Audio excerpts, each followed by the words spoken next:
Sir, I heard that you were in Pakistan for 5 years. as a 7 spy. years. 7 years, wow. Yeah. I lived. Sir, just- any such incident of Dharma Sankat? Like you had to make some decision, either this or that. मैं आपको एक छोटी सी घटना सुनाता हूँ, ये इसलिए क्योंकि किसी ने अखबार में छापी थी कुछ साल पहले। ऐसा हुआ कि वहां पर एक लाहौर के अंदर में एक बड़ी भारी वो है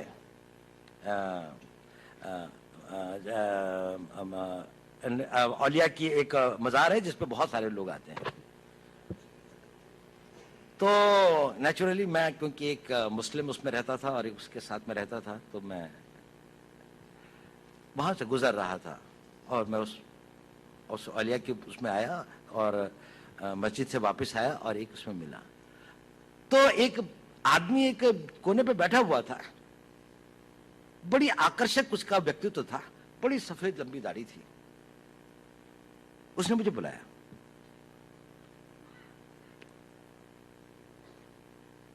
उसने कहा तुम हिंदू हो?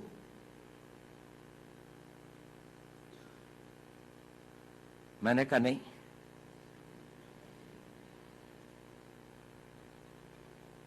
कहता मेरे साथ आओ। मैं उसके साथ चला गया। वो मुझे 2-4 गलियां ले जाके छोटे से कमरे में ले गया। उसने दरवाजा बंद कर दिया।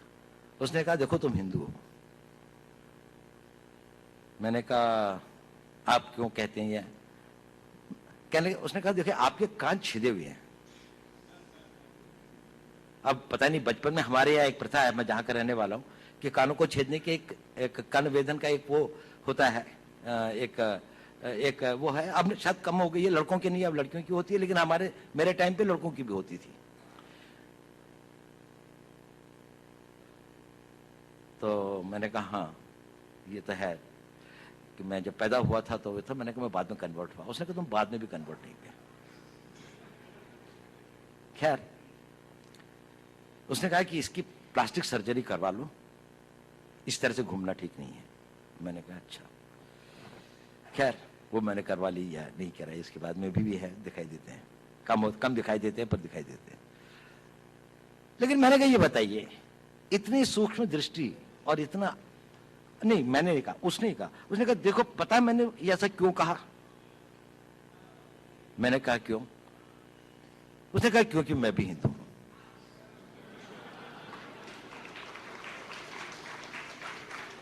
और उसने कहा कि देखो मेरा सारा परिवार इन लोगों ने मार दिया था, मैं यहां पर किसी तरह से अपने दिन काट रहा हूं। मुझको बहुत खुशी होती है जब आप लोगों को देखता हूं, लेकिन मैंने भी अपना बेस बदला हुआ है। लेकिन देखो इस कमरे के अंदर, और फिर उसने एक अलमारी खोली, उसके अंदर में एक शिव जी की और एक दुर्गा की एक वो रखी थी। उसने कहा देखो मैं इनकी पूजा करता हूँ, लेकिन बाहर जाके मस्जिद के अंदर में सब लोग मेरे को यहाँ का एक रिस्पेक्टेड उलेमा समझ लीजिए, उलेमा तो नहीं लेकिन वो समझ लीजिए, मतलब रिलीजियस मैन की तरीके से वो करते हैं। ये एक छोटी सी घटना है, लेकिन बड़ी मेरे को वो लगी। कभी मेरी में इच्छा भी होती थी कि मैं उनकी कोई मदद कर सकता या हो सकता, लेकिन कभी ऐसा हुआ नहीं। लेकिन वो ऐसा था। चलिए।